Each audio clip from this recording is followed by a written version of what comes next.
The Selfish Path to Romance. Download Chapter 1 for free at drkenner.com and at amazon.com. Here is a question I received from Carlene. Dear Dr. Kenner, my husband's granddaughter, Mary, is 15 years old. She's always been a strong-willed child. In the last 2 years, she has become increasingly belligerent. She curses her parents, runs away from home, and threatens to turn them in for abusing her if they strike her. Okay, my eyebrows went up. In the past, her parents used corporal punishment. It sounds so good with corporal punishment, huh? Her parents would hit her to discipline her. Mary's mother, Anna, never showed any respect for her own parents or for my husband and his late wife, and she doesn't respect me either.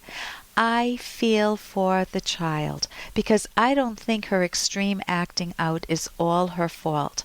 How can we help her? Her dad does listen to my dad. What advice can my husband give to his own son? So, first of all, Mary, as painful as this is going to sound, because we all have empathy for a child living under some sort of abuse, Mary is ultimately responsible for her own behavior. There are kids that, and I worked with many kids who lived under abuse, and yes, they develop coping strategies to deal with their problems, and they always have the ability to sit back and think about those problems. Now, do they? Do they even know to do that? No, in many cases. On some level, we all know that, but do we do it? No. In Mary's case, she's 15 years old. She's had a history of having a lot of turmoil at home with her parents hitting her, or at least her mother hitting her for punishment. So given that, now let's look at having some empathy for this young Mary. So if your parents hit you, what message is that sending you about the nature of human relationships? It's telling you what? It's telling you that human relationships involve force, physical force. So how do any of us respond to force? Well, listen, if somebody just randomly hit me, I would either cower, run away, or I would strike back or yell at them. So I'm not surprised that she curses and that she's a bit belligerent or she runs away from home, because we call those in cognitive therapy coping strategies, and they may have saved her at the time. They may have saved whatever self-respect she was trying to hold on to, but they're not good coping strategies when you go out into a civilized world. And so when she visits you, assuming that you as a surrogate grandparent and her dad is the real grandparent, biological one, it's not surprised that she might still act out. So what are some ways your husband, her grandpa, can reach out to Mary or to the dad to have some influence? Hey, I got to interrupt this because we've got to pay some bills. 30 seconds, that's it. A very quick ad, and then Ellen will be back. Romance. Ugh, I wish guys knew more about what we want from a relationship. Boy, I wish I knew more about what I want. Where's that ad I saw?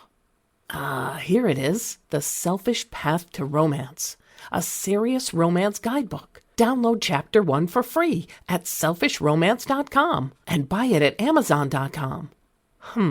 The Selfish Path to Romance.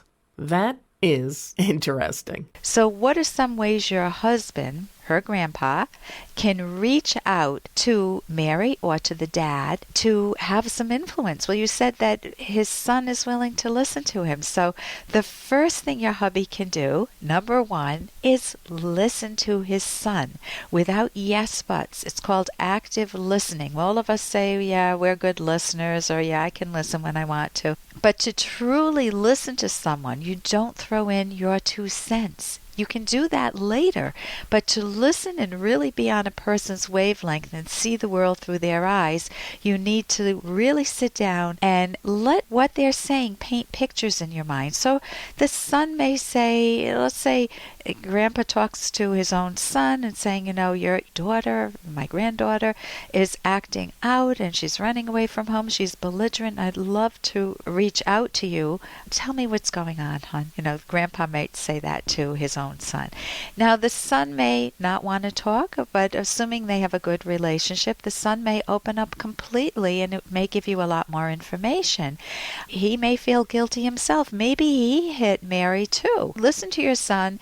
He may say he wants a divorce, but he's afraid that he'll lose his daughter. So the first thing is for your husband to listen to gain information. The second is safety. I usually put that first, but you need to assess the situation before you can see if there are any more problems with safety. Mary's 15 years old. Is she still being hit? If your husband reveals more abuse, maybe they need to either go to the authorities to protect Mary right away, or maybe move her out of the home with Anna, or maybe your son, I don't know, maybe your son can move in with you and take Mary along. Maybe they can all go to therapy, because I can guarantee you something. If there's hitting going on, everybody in that household is in chronic psychological pain, and there are benefits to changing that. So maybe they can be convinced of giving therapy a shot. And I always recommend cognitive therapy because it teaches skills. It isn't the only therapy that teaches skills, but it's very geared to teaching you very good strategies. The third point I want to bring up is family dynamics. Are there any good examples for Mary? Perhaps you and your hubby are good examples for this 15-year-old who is belligerent, out of control, running away from home, cursing. Maybe you're better role models, and sometimes that one person or two people in your life are enough for you to say, you know, Grandpa believed in me, or my grandpa's wife believed in me. I'm calling it the surrogate grandma, and I turned my life around because of them. You can't put that pressure on you because you don't control the kid's mind, Mary's mind. Another thing that your husband can pass along to his son is the book How to Talk So Teens Will Listen, and Listen So Teens Will Talk. And I even recommend the book How to Talk So Kids Will Listen, and Listen So Kids Will Talk. I know that's with younger kids, but both get across the same point. That's by Faber and Maslish, and it's on my website, drkenner.com. I consider that book the gold standard of parenting. I used it with my kids. I learned tremendous communication skills with that, and how to help your kids become civilized. They don't come that way to begin with. So as grandparents, you can also read the book. I mean, Mary could read it, but I think I would love it if she did, because she could save herself that way. So you may be more skilled in dealing with Mary's outrageous or adversarial behavior when she visits you, and it offers Mary a better view of relationships again. Here's the final gift I want to give you. Your husband can reach out to his son, but you need to set boundaries for yourself, loving boundaries. Because if Mary's parents, let's say they're no longer abusing Mary, and let's say maybe the son never did, but the mother did, and they don't care to listen to your husband, and they don't care to have any influence by you, you can send them an occasional email, make a phone call, you can keep some benevolent connection with them, but you want to recognize the following. You can't force any of their minds. And it's really important for you and your husband to enjoy your lives together. If you sentence yourselves in your daily lives with the task of trying to save Mary when Mary doesn't give a damn, then you lose out on your own joy together, and that's a preventable tragedy. And here's a little more from Dr. Kenner. What a pleasure to see you again. You look more beautiful than ever. Tell me, what do you think of this building? I've been trying to take a poll among the guests. A what? A poll of opinion about it. What for? In order to find out what you think of it yourself? And that's pretty poignant, in order to find out what you think about it yourself. Have you ever done that? And we don't want to voice an opinion until we hear what everybody else thinks, and then we feel safe voicing something that's in line with what they say. If you do that, you lose your own mind, you lose your own life. And I don't mean you go crazy, I mean you silence yourself. And you don't want to go through life silencing yourself. You want to see the movie and enjoy it. Or if you don't enjoy it, understand why you didn't enjoy it, and understand why you did enjoy it if you did enjoy it. And then you can share your impressions with other people, or your evaluations with other people.